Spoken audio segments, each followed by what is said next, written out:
Hello, everybody. Welcome to Quick to Politic, the social commentary show. I'm your host, Ernestine Lyons, and we are joined here by a wonderful guest, Keith Crispen, a friend of mine. And we're going to talk a little bit about nonprofits and entrepreneurship, which he is an expert of. And I am going to let you say a little hello, Keith, and all that, and wave to the people out there.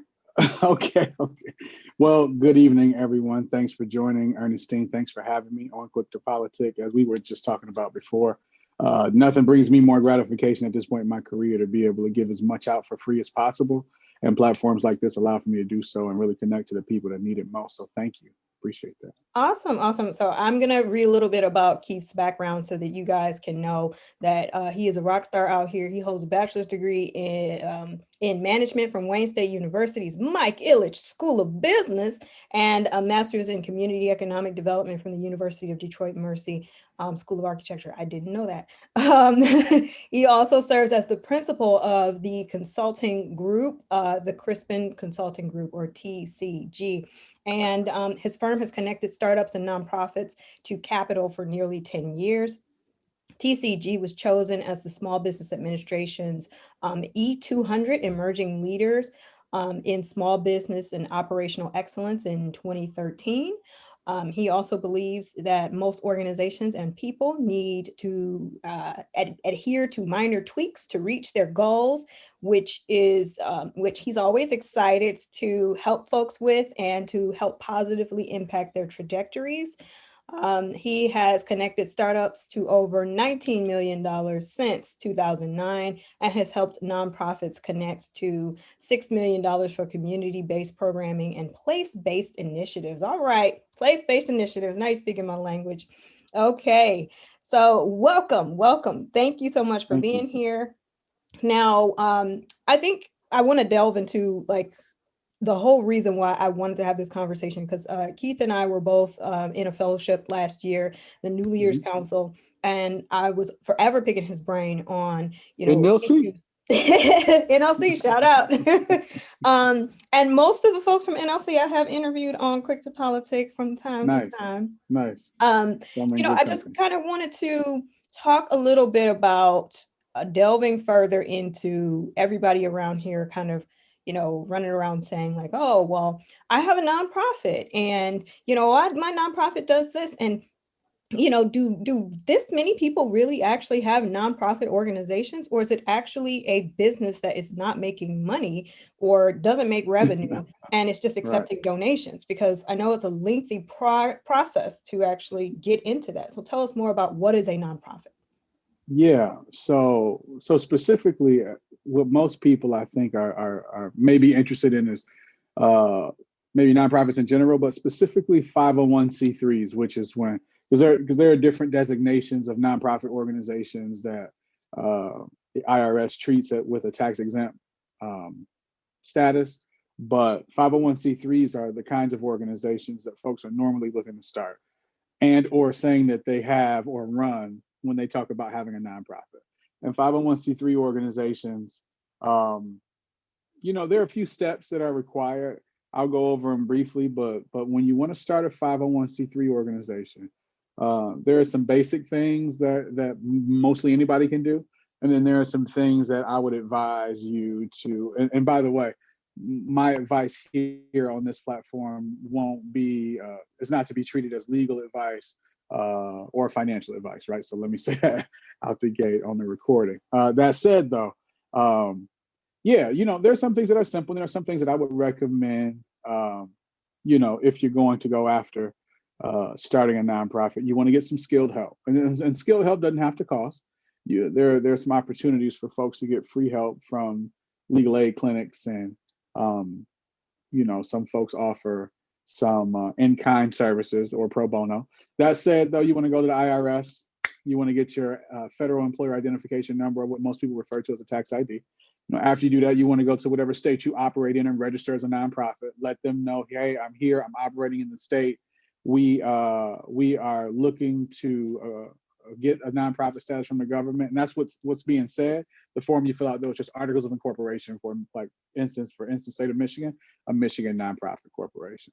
And then after that, you need to apply, right? You need to go back to the federal government, a different part of the federal government, and you need to apply for nonprofit status. There are two ways you can do it.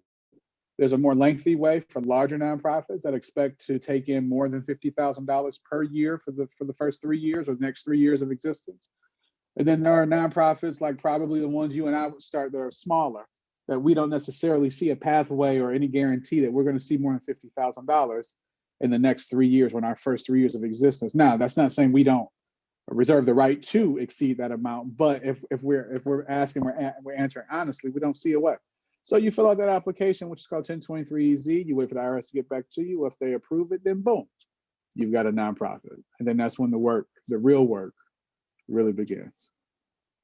So if a lot of people are saying they've done that process, some people have, some people haven't. Some people have done it, and then so much time has gone by that they may not even have the 501c3 status that they once had, maybe because they fell back or fell behind in their paperwork. So a lot of different, scenarios. But to your question, do all these people actually have a nonprofit? It would probably take me or somebody who's skilled to kind of do some due diligence and check on it. But yeah, the process is easy in some ways, difficult in some others. I'm not trying to suggest that folks can't do it. I just think that the proper guidance and instruction would be probably the most valuable thing to you if it's your first time. Thank you for that, because sometimes I wonder, like, are you actually trying to run a foundation as a person who's, kind of like, oh, I want to do this? Or do you actually want to make revenue? Is that something that you're You looking absolutely, to you do, and absolutely. what model might be the best for you? So that's Yeah. really why I asked that question, because I really think that in some ways, people don't necessarily have a lot of clarity around, what they're seeking to do with forming organizations like this. I would say too, that's a great question / observation that you've made. I see the same. I've been in this business for about 12 and a half years, going on 13. And to see the sheer number and the diversity of the kinds of organizations that still to this day, even have been around for 50 plus years, don't understand how valuable it is to run a nonprofit like a business. Because let's be clear, nonprofits are corporations, and corporations specifically. As a matter of fact, when you call the IRS, even if you have a nonprofit, when they ask you what kind of business is it, is it a limited liability company or is it a corporation? If you say, well, it's a nonprofit, they're going to say that doesn't really mean anything to me. Is it a limited liability? You know what I mean? Like, so they want to know, and your answer, it has to be it's a corporation. I bring that point up because a lot of people forget that. And when you brought up a very important point, whether you meant to or not, I don't know. But when you asked about revenue, that's so important because people hear the term nonprofit and they say, well, yeah, we're not supposed to make profits, or that's why nonprofits exist, because they don't. Well, profit is an accounting term. It's a legal term. Revenue, and what you alluded to is generating cash flow, and generating that through your operating activities. And you most certainly not only want to do that, but have to do that and should do that if the goal is for your nonprofit to be sustainable, meaning you think it's going to be around, or you want it to be around for a while so it can perform whatever work it is that you want it to perform. If you've targeted a certain community and you want to be specifically helpful to that community in the ways that maybe you've been able to see or research that they need the most help in, you want to be able to do that. So you want your organization to be around, and making money is so super important to that fact. Also, too, nonprofits tend to fall behind our for-profit counterparts, corporations and Fortune 500, if you will, because we don't keep that at the front of mind or as a forward focus, and then it prevents you from being able to hire top talent. People kind of already have an expectation if you go work in a nonprofit space, you're going to make less money than you would if you were in the for-profit space. The reason that is because nonprofits haven't gotten that good at making money, so they can afford to pay people and go to the Ivy League and promise them those competitive salaries, right? Which would obviously, gets more talent in the door. Not saying that automatically people who go to higher end or higher cost educational institutions are better. I'm not saying that. But what I am saying, though, is that they have certain exposure to things that maybe folks who don't get a chance to go to some of those institutions get exposed to. And they can bring those tidbits to the forefront, so your grassroots people can only be amplified by that added perspective, right? You try not to have such a. So anyway, I bring all that up to say revenue is so super important, right? And diversifying that revenue, not just grant writing, but also coming up with ways to bring revenue in the doors that is harnessing the mastery of your organization. And I can give some examples as we kind of go along in conversation. But those are two very important things, is to distinguish between your restricted and your non-restricted revenue. And then also be very active in that space, harnessing the mastery of your organization to generate that kind of revenue to help you stay competitive. Right, right. And I'm actually glad that you brought up that point about like examples, because I remember you've been doing a lot of lives on social media, whether Instagram or Facebook, and I've been really enjoying, you giving these tidbits of advice. And one particular episode, I guess, you kind of brought up, advising nonprofits on the following. And one was selling skilled labor for volunteers for cash, to building programs around grant requirements. And then 3, acting as a fiduciary to collect fees for nonprofits who are not as established.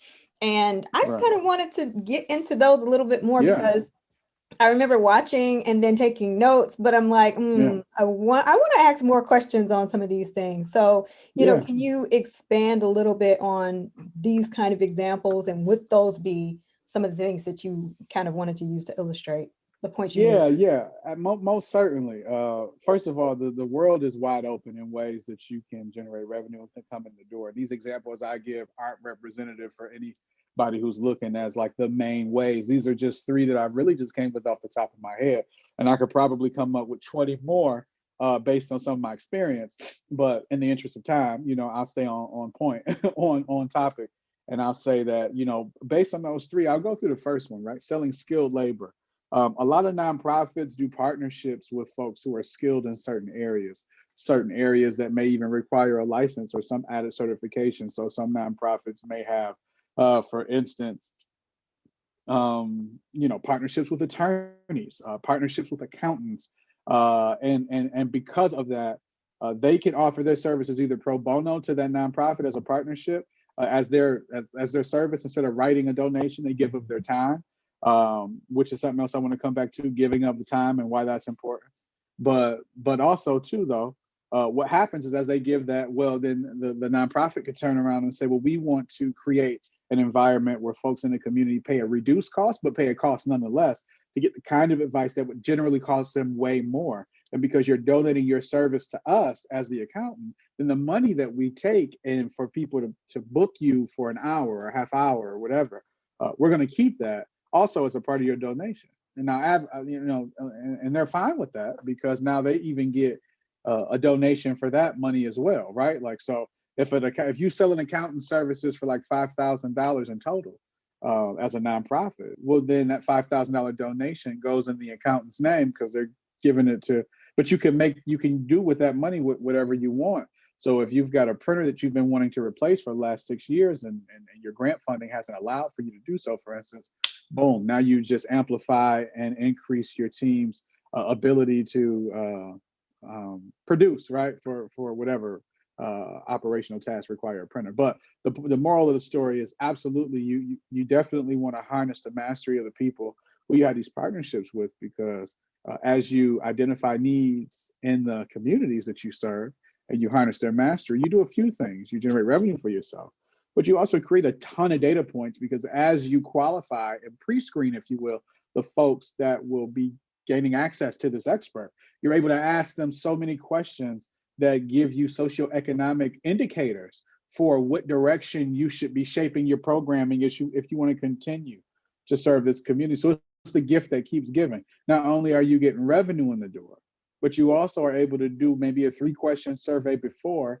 and a 3-question survey after. Right. And then maybe you do that with 1,000 people over a calendar year, 250 a quarter. So 6 questions times 1,000 is 6,000 data points now you have, that by far legitimizes any programming that you shape here moving forward, because now you have the gift of research on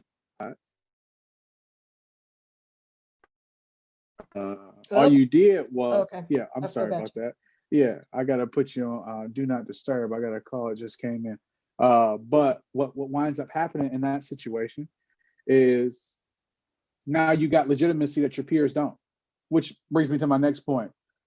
You should stay competitive as a nonprofit. This whole like we're working together, we're all in this together. You are, however, there's still some competitiveness that not in terms of trying to beat them, but in terms of making sure you are at least matching their strengths and then overcoming their weaknesses, right? Not like you're Nike and Adidas. You're not trying to take market share per se, but you are at least trying to make sure that you are identifying who the benchmarks are in the space and then at least matching them to maintain legitimacy. And with these added data points, now that's an opportunity to exceed or overcome and make yourself a lot more competitive for funding from very kind of legitimate funders. The other two are very straightforward.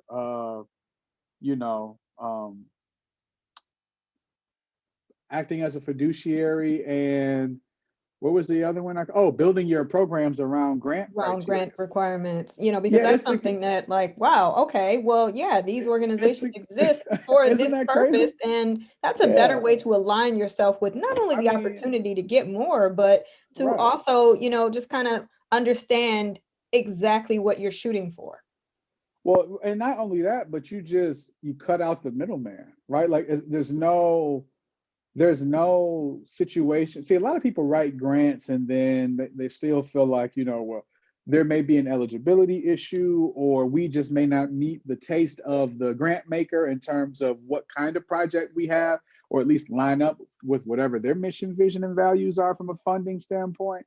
But when you design your programming around their criteria, you don't even have that's completely removed from the equation.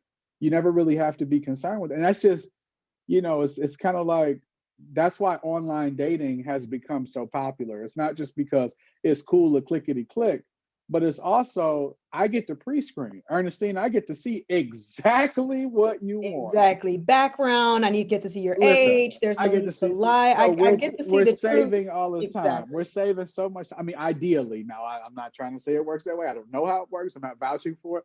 But what I will say is that at least conceptually is why it became so popular in the beginning, and why maybe it even maintains that popularity. Is because it gives you opportunity to pre-screen and say, look, am I even worth this? Like Compatible with this I person. can see whether or not it's even worth Right. her time, let alone her seeing, right? Like so. Mhm. But then also too, like, right, it also helps me as well, because now I can be more efficient in my search instead of just dating whoever, right? So same thing with the funding and the criteria. It's like, I'm gonna at least build the pro, because what happens during that process is two things. Number one, you make yourself a shoe-in from an eligibility standpoint. That's not something you got to worry about. But the second thing that you wind up doing when you do that is, throughout the process of planning, you'll be able to see like, oh, we can't do this. If that's the case, like, because you'll be building it, you'll be like, great. So this program requires that we have a board certified psychologist to perform. And you're like, wait, And you're we just don't like, have a oh, board well, this is where certified I need to psychologist. grow because I don't have that. And so I think And it helps you now because your it puts continuous parameters. improvement plan, Right. your continuous improvement plan is born right out of that process. So you're killing like 2-3 birds with one stone. That's why I say it just baffles me how people like build a program and then go search for funding criteria that matches their program. It's like, wait, why do it that way? You save so much time if you just find some funders and build a program that's eligible for all of them. Right. So, I mean, that was that one. And then the last one, again, fiduciary. A lot of new nonprofits don't have their 501c3 status, but they're still registered as nonprofits in the state they operate. Which means what? Which means that you can continue to go ahead and continue like your nonprofit activities in that state, because you let them know we're here and we're still waiting. But when it comes to taking funding in, a grant maker is not going to fund you if you don't have your 501c3 tax exempt status 99% of the time. I can't imagine. I'm just saying that because I'm sorry. No. I mean, like, I feel like it's still baffling to me because Yeah. you can be listed as a nonprofit with the state here in Michigan. And then you don't have the official, you didn't file the Yeah. paperwork with the federal government. Yeah. So that means you could still go out and do fundraising. You can still go out and have this charitable mission. You're out here feeding the hungry. You're out You here. can do fundraising, but if it reaches a certain amount, and you have to have a fiduciary agreement in place, because the fiduciary agreement is an agreement with a nonprofit that has a 501c3 tax exempt status that is active. And then that fiduciary receives the money for you. And the reason the IRS normally requires that when it comes for tax purposes and funders have to adhere to that is because it maintains the paper trail. Because if, remember now, when you go get a tax ID number, people just get excited about that because And that's they the think, first oh, step to I've their done business. everything I need. Right. And what you've really done is you've given the government now the ability to tax you. That's what a tax ID number is. Just like a driver's license number. You couldn't have a driver's license number without a driver's license. You know what I mean? Like, so you need the license, which means now the government has a way to track you and write your tickets and so on and so forth, and suspend your license and register your cars and whatever. That's why you can't do a lot of stuff without a license. But we get excited when we get a license because, like, I'm 18, I got my driver's license. The world is my oyster now, and it is. But there also is a way to, the purpose of it is to track you. Same thing with the organization. So you got to make sure your paperwork is tight, because what winds up happening when you go to file your taxes, remember, you have to file your taxes with the federal government. You can't just file them with the state. And if you file your taxes with the federal government, but you don't have a tax exempt you don't have tax exempt status, then you're going to get taxed on that as income and not non-profit. Like you're not tax exempt. So, but if you have a fiduciary, then you're not taxed, because the fiduciary agreement and the nonprofit status with the state, it puts you in the clear, at least in the short term. So, anyway, fiduciaries do that for young nonprofits who don't have their 501c3 status, and they that's take an actually one of the administrative fee. questions in the chat here. We have that somebody asks, like, does the nonprofit has to be the fiduciary, or the third party has to be the fiduciary?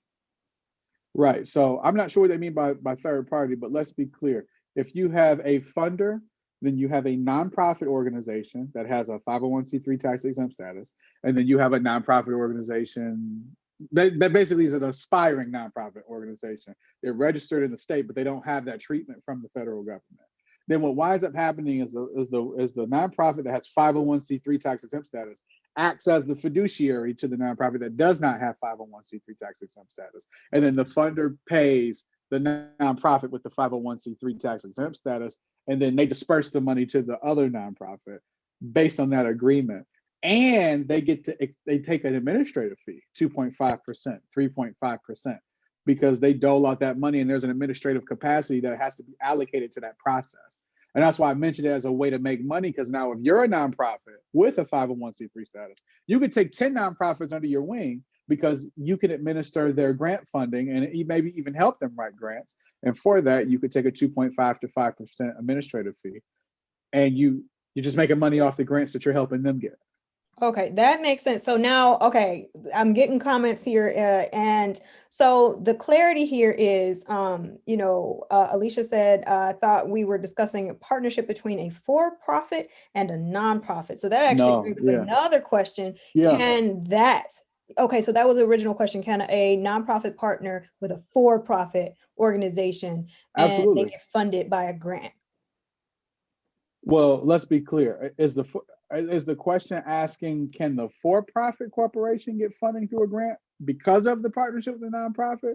Or is it asking, as partners, can they both get funded for a grant?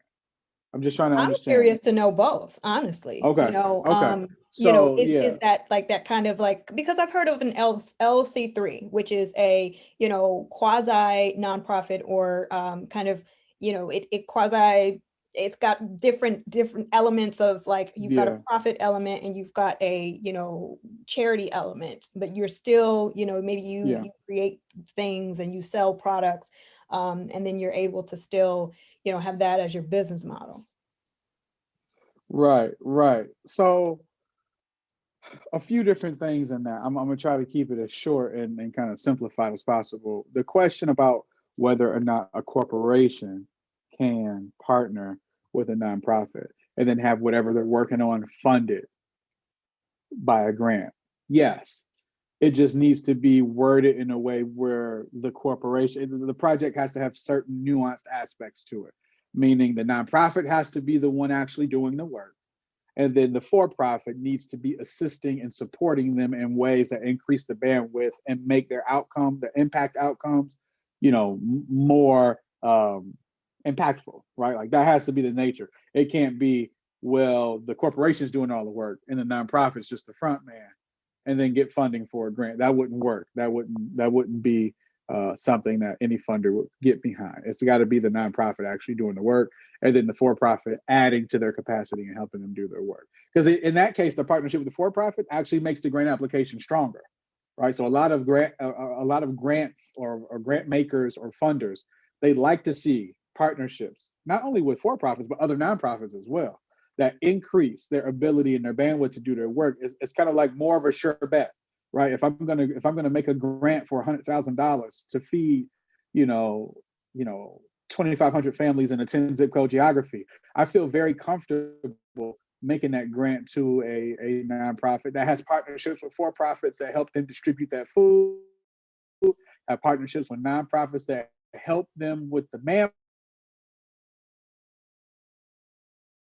Oh man, he's froze. Teamwork is going to be Okay, you're back. synergistic. You're back. Uh, Okay, good. Here we go. Awesome. Am I back? It might have been Yeah. me. No, but I feel more comfortable as a grant. Yeah, I feel more comfortable as a grant maker because I feel like a synergistic outcome is a lot more probable, right? Than if you're just an organization alone. So that's the first point. The second point about if can the corporation get funded through a grant and have a nonprofit as a fiduciary? If the corporation itself doesn't have a nonprofit arm, no. If it does, yes. And then at that point, it would just be two nonprofits working together because that for-profit has a nonprofit arm. Yeah, and then we can kind of get into the weeds a little bit on this, but I can't stress this enough. And I'm not just saying this for a disclaimer either. I'm not giving legal advice. I'm not giving financial advice. So I got to be clear on that. But at the same time, I also want people to understand once you start getting into the details, the nuances, that's the point where you need to go get an expert and pay them for their Oh, expertise.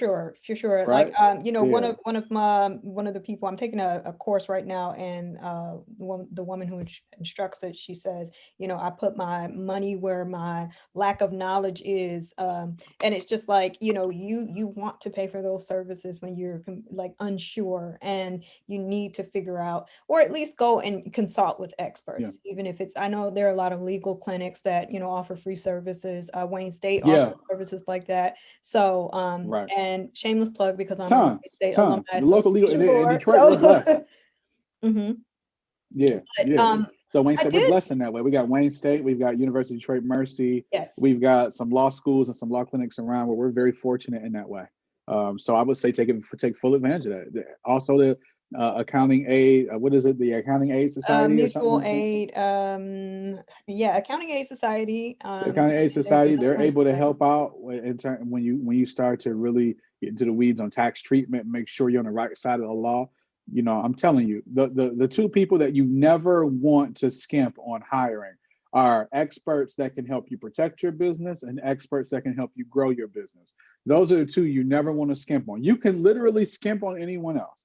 You can go with the lowest plumber, the lowest electrician. I mean, obviously you want these people to be licensed, right? I'm not telling you to, whatever. But I'm just saying, like, you can afford to kind of maybe haggle, sometimes bargain. But these professionals, these You want experts, to and these folks invest in with these them. licenses, you got it. It's an investment. Especially because we're talking about entrepreneurship, small business Yeah. development, and nonprofits. Like, because you're operating at this professional level, because obviously you've taken this leap and you've decided to go forward with this kind of a move. You can skimp on hiring somebody for your social media or marketing, but you don't want to skimp on things like investing in somebody who's going to help you with your finances and keep you on track, and help balance your books and things of that nature.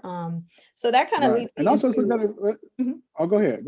No, Go ahead. Finish that thought, because you were about to No, say I was just gonna say too. Yeah. I was just gonna say the other piece to it, and I'll be brief though, is from a different perspective. Not only do you not want to scamp, but you also don't have to be competitive in a lot of those other places that for-profits have to be competitive in, right? Like nonprofits don't have to have super competitive websites and super competitive social media and get all of the impressions and satisfy all the marketing do's and don'ts of du jour. Like, you don't have to really be competitive in those spaces because your work is impact driven, right? If you're nonprofit and you're focused on feeding families, then your passion is in feeding families. It's not in your marketing. Is that saying don't invest in marketing at all? No, you absolutely want to frame your story. You absolutely want to be able to effectively communicate it to the folks that can connect to it best, right? So you certainly want to and make market, sure you're telling but people like what your right. organization what impact Yeah. they're having on whatever it is that you're seeking to push the needle forward on. Sure. Sure. But you can also afford to, shameless plug, hire a consultant, right? Because a lot of for-profits, they got to keep people on staff and support salaries. But a nonprofit can hire a consultant every couple years to help with their branding, and they're set. And then just pay a few thousand, or you don't have to worry about paying, a department of 10, an average salary of 75,000. That's 750,000 plus fringement. The most nonprofits don't even have a fraction of that to pay in salary. So it pays dividends for them too to just hire a consultant, a few thousand here, a few thousand there, get something done, and you're set for 2 years, right? So just Right, another especially point if they're about that. really good at what they do, then you're just going to get Right. something that's going to stand the test of time, no matter Yeah, what your strategic plan or 5-year plan is going to be for, yeah, you can still integrate that into what you're doing. So 1000%. that actually brings me right into more questions around entrepreneurship. Yeah. So I wanted to ask about advice for entrepreneurs, but we also have a question in here Okay. from the chat that specifically asks about advice for entrepreneurs, particularly for-profit businesses, when coping with COVID and being able Yeah. to, bounce back. And, during the pandemic, if you maybe had a travel business or a Yeah. business where you went into the classrooms and talked with kids about the importance of learning a foreign language, and you were just getting off the ground, and then you were thrown a loop. So how do you, Right. what advice do you have for like being able to pivot during the pandemic?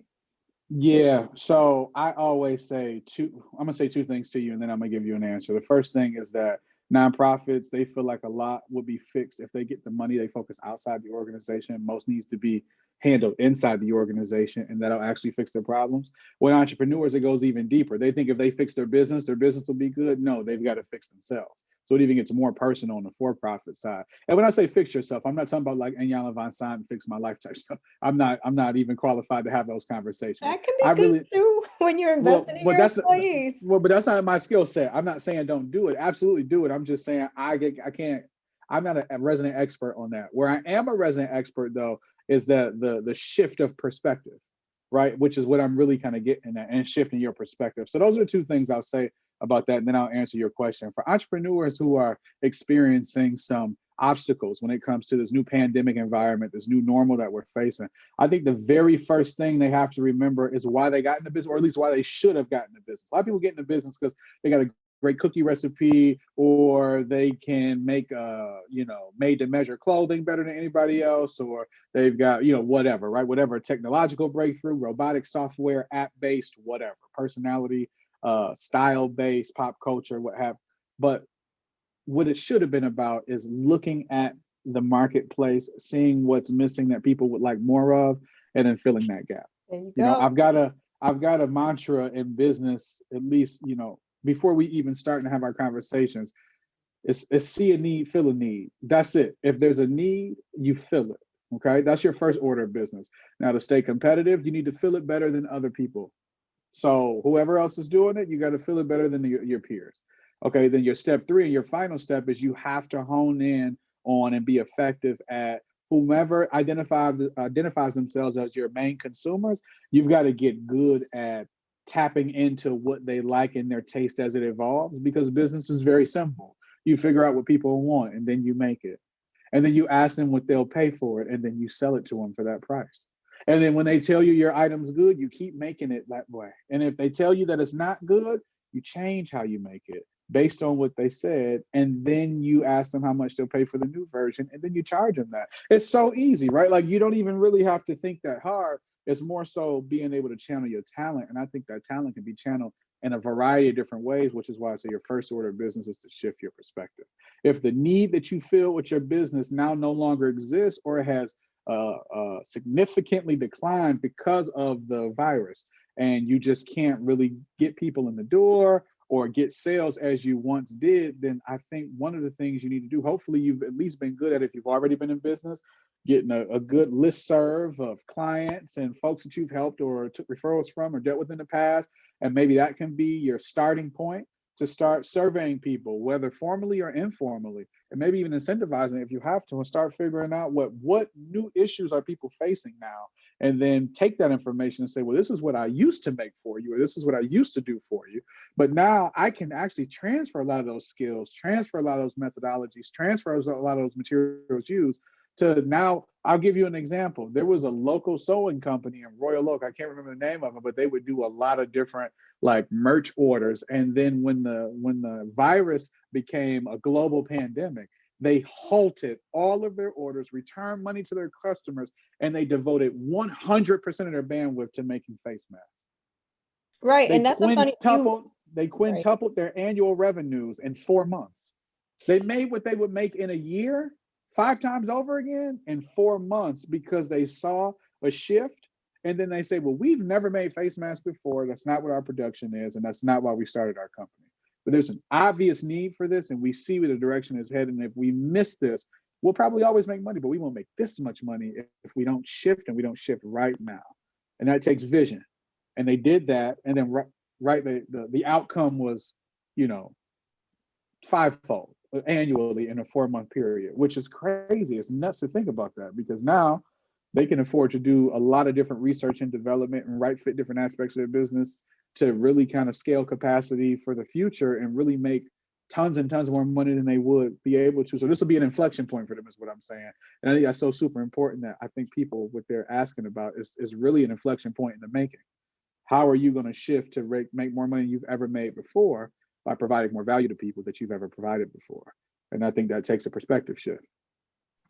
It's very right. You have a good point about, we heard stories back in March and April of last year about people who, they were a distillery and they had to shut down. And so then they started making hand sanitizer. Exactly. Or, Ford started with shut down their car production and started with PPP. Yeah, I ventilators. say PPP because I work in small business development. Right. I know. Payroll protection, but PPE.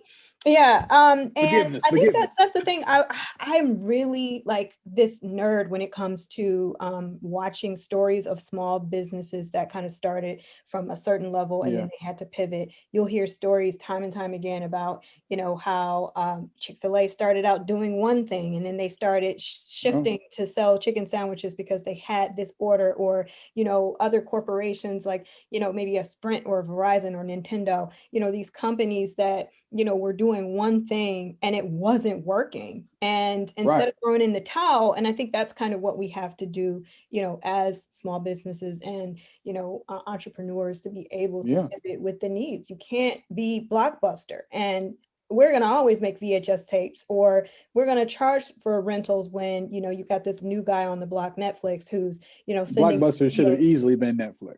Should have easily been. Exactly. I mean, any, and this is where I speak freely, Ernestine, any clown could have sat up there and said, people are going to stop putting VHSs and VCRs. Like at a certain point, we need to start thinking about how we're going to push this AV revolution forward, because we've been having a market corner for how long?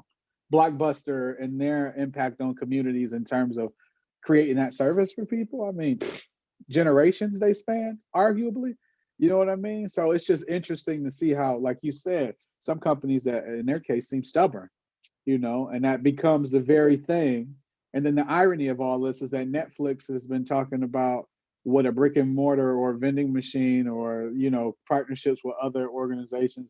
It's just funny how they may wind up having a location. It's kind of like full circle and ironic twist. But to that point though, you've gotta be married to the pivot. Right. I mean, because once you stop changing and evolving, you start dying. Right. One of my football coaches used to say, you never stay the same. You either get better or you get worse. Period. So when you're sitting on the couch, you're not doing push-ups when everybody else is running sprints and doing push-ups, they're gaining on you. So you're getting worse, right? So it's no static. You've always got to be in movement and constant evolution. Thank you for that. No, it sounded like there was some sort of crazy thing going on outside. Transformers exploding because of cold weather or something. But you touched on leadership. And this is something that I hosted a workshop this past Valentine's Day, investing in you, self-care. Nice. You gotta love yourself. starting I with your missed it, but I finances. saw it. That's what's up. But we talked about the importance of good leadership, and you touched Yeah. on this earlier. And you see that innovative CEOs will take a company in a direction, and if that CEO Yeah. leaves, or if that CEO becomes really stubborn and digs in their heels, then they're going to be actually the downfall of the company. So I think it's Yeah. important also. You were touching on this earlier about being willing to innovate, being willing to just really, really, Yeah. roll with the punches. And, that kind of Yeah. shows that a company is going to Honesty. go places when they're I doing think that. yeah, you're right. And I think honesty is really what it boils down to, being able to be aware and honest with yourself. As a leader, I know where my strong points are. I tell people the second most valuable piece, the second most valuable thing in business is to know what you don't know. Right. That's so high on the list. It's number two. And the reason it's number two is because when you know what you don't know, then that also allows for you to go get that talent. I'm not a numbers guy, so I need a CFO. Right. I'm not a marketing girl, so I'm not a marketing lady or a marketing woman, so I'm gonna go get. Let me correct myself. I'm not a marketing woman, so let me go get somebody who specializes in marketing, right, or whatever, right? Even if you say, well, I'm not the person to lead the organization, I'm the person that likes to be in the trenches. Let me go get a CEO, right? Like you have to have that awareness, and companies have that awareness. I use Tim Cook all the time, and so Steve Jobs was a visionary technologically when it came to hardware. He was it. And then Right. nuance and design, he was down to the very smallest granule. He would make sure that everything was right. Tim Cook is a completely different guy. Is he tech savvy and is he intelligent in that space? I mean, without question. But he's more software and services, which is why, God rest his soul, Tim Cook taking over for Steve Jobs. Now Tim Cook, since he's taken over, we see more services and more software out of Apple than ever before. The phones have maybe shifted, but they mostly look the same as when Steve Jobs was here. Same display, same, biometric security, still leading things, but the services have been, and I think that's an important point, is you bring your own signature as CEO. You don't have to be what the other person was to be great. You can be great in your own right. You have uniqueness to you in the market, and the global marketplace needs that, right? But you got to be honest with yourself too. And I think in leadership, once you know what you don't know, and people may be wondering, well, you said the second most important thing in business. Well, the first most important thing in business is to know what's going to happen before it happens. But very few of us get that option. So the Right. next best thing is to know what you don't know. I mean, because if we knew it was going to happen before it happened, then we wouldn't even need to know what we didn't know. We would just need to, you got the crystal ball. You can make yourself rich in that way, but that's not realistic. So the second is that, so being honest with yourself is really where that separates the companies that do well from the companies that don't long term, is because not only are they unafraid of evolution, but they're honest with themselves, and then they can build a team that way, a team that's very synergistic and able to really kind of get ahead and bump the company ahead of the competitors. Thank you for that. And you answered a lot of the questions that I originally sent over to you when we first started talking about nonprofits. But I do want to pivot a little bit because the show is quick to politic, Yeah. and I work in politics, and so I just really want to ask more folks like yourself who work with businesses, and what more can we do as policymakers to really advocate for the fact that the world has changed and there are more Yeah. people who are more entrepreneurial, and how can we reflect the policy changes that we need to advocate and fight for entrepreneurs, small and mid-sized businesses, not these giant corporations, because that's one thing that the coronavirus writ large, the fact that there are inequities when it comes to small businesses actually getting the help they need, the mom and pops, the Yeah. ones that are owned by a local person who actually has bills, and it's not some corporation with over 500 employees. We're talking about you have 17 employees, and you live in the city of Detroit, and you work there with your own business. Right. And so how can we change policy to reflect the fact that entrepreneurship is kind of maybe being put on the back burner? Because I Yeah. in 2020, I attended a lot of conferences before the pandemic kind of shut things down. And I noticed they were all about Michigan return to jobs and incentivizing, big companies to come your way. And I think that Right. even in Harper Woods, our focus for a very long time was we need another big box store to come in and fill the void that's been left in Eastland once businesses started leaving. And Eastland is the mall that's kind Yeah. of like on a downturn, and a lot of the anchor stores have left. And so I don't think that's the answer anymore Right. to Right. attract a big box, to attract a big corporation. You have to Yeah. invest in local. You have to grow your own. Yeah. So what can we do as policymakers to really push for this and get this on the agenda, get this, in Yeah. front of, state lawmakers and also in front of people in DC and get it on people's radar? Yeah. So I think the answer is probably one where we could probably create a series of 10 of these and then probably have an hour conversation each time. All But right. I'll make all right, I'll make an attempt though, and say a few things that I've realized and noticed in my time as a consultant. Number one, I think in the short term, I think that your city council and city councils that look to turn over positions to more youthful, more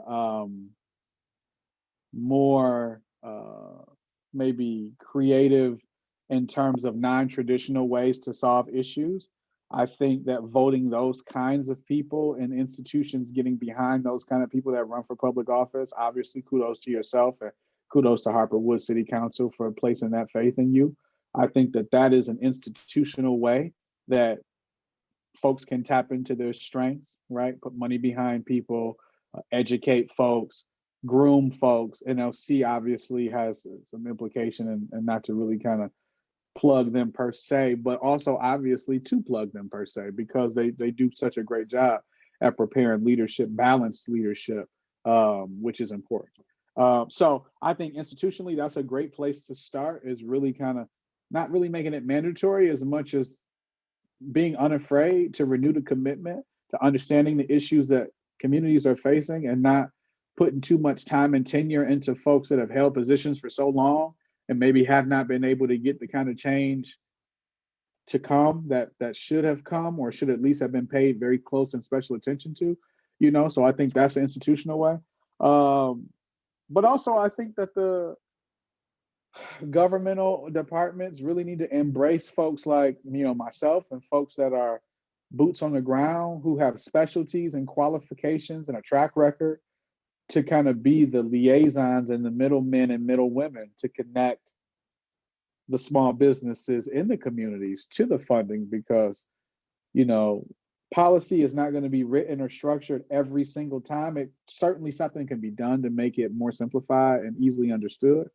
But at the same time, I think that the partnerships is where government tends to shine most, when they partner with subject matter experts, again, as middlemen and middle women, to help bring folks, elevate the level of discourse in the community, help them understand these policies and the implications of them, these grant opportunities and these funding opportunities and these lending opportunities and these business growth and development opportunities, to help people understand because most cities, don't really have the bandwidth to employ as many people as they truly need. And what winds up happening is they put people in these positions and spread them so thin that the impact that they designated as their goal to accomplish, in the onset, never really gets accomplished. So partnerships, I think, with the private citizens, if you will, or consultants or attorneys or accountants or folks that do great work, and say, you know what, we want to create a program where we work with you, pay you as a contractor, but then start to incentivize as you help folks connect and even help us pre-qualify people. Because the pre-qualification process a lot of times is either done through some kind of form that people can understand, or some kind of program where goals need to be met. And then because the goals need to be met, everybody may not necessarily be pre-qualified, right? And people wind up in these programs and then don't even really know how to use them. So you find yourselves that, like, I won't mention any programs because I won't throw anybody under the bus, but city-run programs where you may get a $10,000 budget to spend, or you may get a $50,000 budget to spend to build your capacity, but because you don't have someone to guide you through that process. And COAC Detroit's been really good at this, right? Here lately, COAC Detroit is what Techtown is, and if you have people who aren't from the Detroit area and they don't know what Techtown is and they're tuned in, Techtown is you know, a Like nonprofit small business arm of Wayne State, incubators and small because business I'm incubator. They're right. focused on tech. They're focused on tech, but they're a small business incubator of all sorts. And then what COAC Detroit is a nonprofit incubator of all types, right? So I just think that they've done a great job of doing this kind of thing, but partnering with the subject matter experts in the community. That's a short-term fix. The long-term fix is to really intuitively build processes that meet people where they are and also educate and uplift them as they resource them, but in an intuitive way, instead of just like throwing the same things that maybe I would find in one of my masters of community development textbooks. Everybody's not pursuing a master's, and quite frankly, everybody doesn't have a goal to even accomplish a master's or read that kind of material. What they want to do is whatever it is they built their business around. So let's find ways to intuitively tap into that and increase our level of ease of use as we would if we wanted them to spend money with us. Right? I think that's not the approach that's normally taken. And it's like if we take that approach, or if you guys take that approach, right, as policy makers and policy shapers, and say, let's act as if the people we're giving money to, we actually wanted them to spend money with us. How would we design the process then? And I think it becomes a lot different. I think it becomes, oh, wow, well, yeah, we definitely want it to be easy, because if there any hiccups, then we don't make that sale and we go bankrupt. So if we shift our perspective, right, back to perspective shift, if we shift our perspective and say, how do we design these processes and these programs to fund these businesses in a way that we would be trying to get, like, with this mentality that we want them to pay us for this? Because if you design it that way, I think a lot of things change. I think policies shift in their language. I think processes and web service or pre-qualification processes, everything changes now, because you don't want to make it difficult for people to spend money with you, because they won't until you go out of business. So, those are, I guess, my broad-based recommendations. Like I said, if you ever want to do a more detailed thing on that, I would love to help be a part of that, because I have helped write legislation. I have studied I've researched community benefits agreements, CBAs. I've researched a lot of different things. I've worked hand in hand. Yeah. So I would love to offer at least a perspective on that as a part of maybe a panel or more detailed discussion. But yeah, I think those are the basic things, right? You need to be able to address the immediate need of the community. And right now, we need to make sure right folks, right organizations being matched up with the right funding opportunities. I Okay, think that's all how you get right. there. You know what? And I think we do need to, revisit this. So I am going to probably be bothering you again It's about, all good. talking more. It's all good. Specifically, I think I want to explore more public-private partnerships. And, Yeah. can I get Yeah. your closing thoughts on that topic? And, then of course we're going to have, part two where, we're going to have a panel of experts, and then we can delve Yeah. into how you can maximize the most out of attracting people into Yeah. your communities. For example, if you're a city and a small municipality and you want to have more entrepreneurs, or you Yeah. want to activate nonprofit organizations that are community or economic development oriented, how you can do that to make sure Yeah. that everybody's set up for success, and that you're Mhm. not creating barriers so that people are like, oh, Right. forget it. I was going to go to Harper Woods, but now I'll go to Ferndale instead. Yeah. So you want to make it easy so that everybody can, be feel like agency when it comes to participation.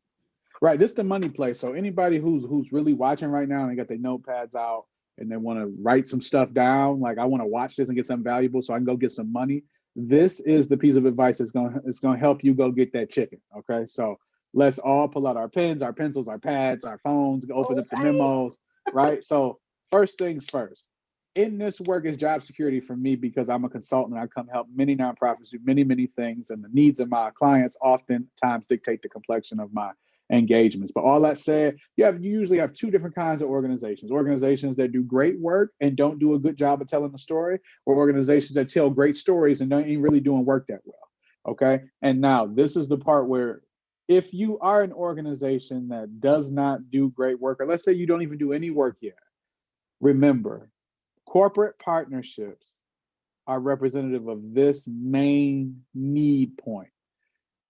These for-profit organizations need partnerships with nonprofits, because essentially what they're doing, and I want to use my language carefully, but they're investing in, I won't say buying, but they're investing in results. They don't really want to spend the time or the effort or really treat it as a core competency of theirs to do whatever it is your organization specializes in. So I'll keep going back to the example of feeding those in need, because that's just where we're at. So I want to keep the conversation simple. So for instance, and I'll just pick ABC organization or company because I don't want to use any names. But let's say ABC company is a auto manufacturer. They don't have time to be developing an entire team of folks to go out here and address the hunger need. So their investment in your organization is investing in the results. If you say with $250,000 that you can feed 15,000 families in this 26 zip code geography over the next 12 months, then we'll make that investment in your organization. And then what you have to do now, the onus on you is to be able to communicate your value or how you are uniquely qualified to do that in a competitive way. What does that mean, Keith? That's a fancy way of saying make sure your mission, your vision, and your value statements line up with your strategic plan and your continuous improvement strategy. Make sure your mission, your vision, and your value statements line up with your strategic plan and your continuous improvement strategy. Also, make sure if you have not already conducted a proof of concept, make sure that is the next item on your agenda. Why? Because if they're investing in a proof of concept, that is giving them the confidence in your organization, know that you're going to measure your impact both quantitatively and qualitatively, and you're going to get testimonials from key stakeholders, which is going to be what they need to convincingly communicate their partnership with you, with their shareholders, to help their stock price go up.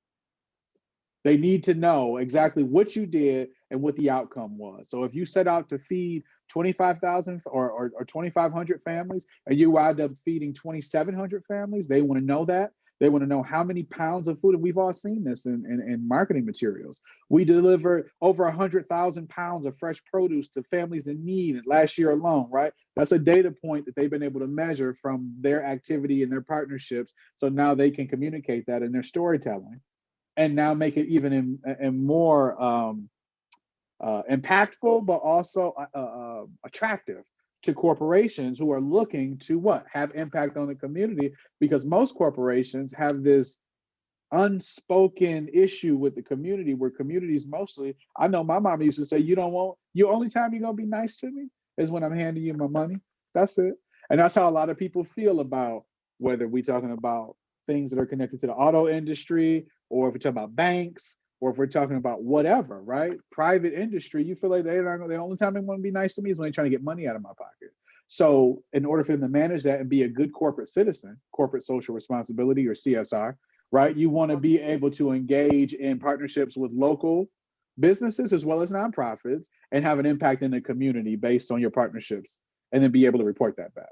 So knowing how valuable you are as a nonprofit. Social responsibility, because you do get some companies like, you get Quicken Loans. They have the Quicken Loans Community Investment Fund. That's a corporate social responsibility arm. Then they have also Ford has the same sort of system. But, other companies are not necessarily having that same focus on what is the legacy I'm going to leave behind when my corporation picks up and leaves this community. Because like you said about the whole, which is an opportunity for nice to me when I'm giving you money.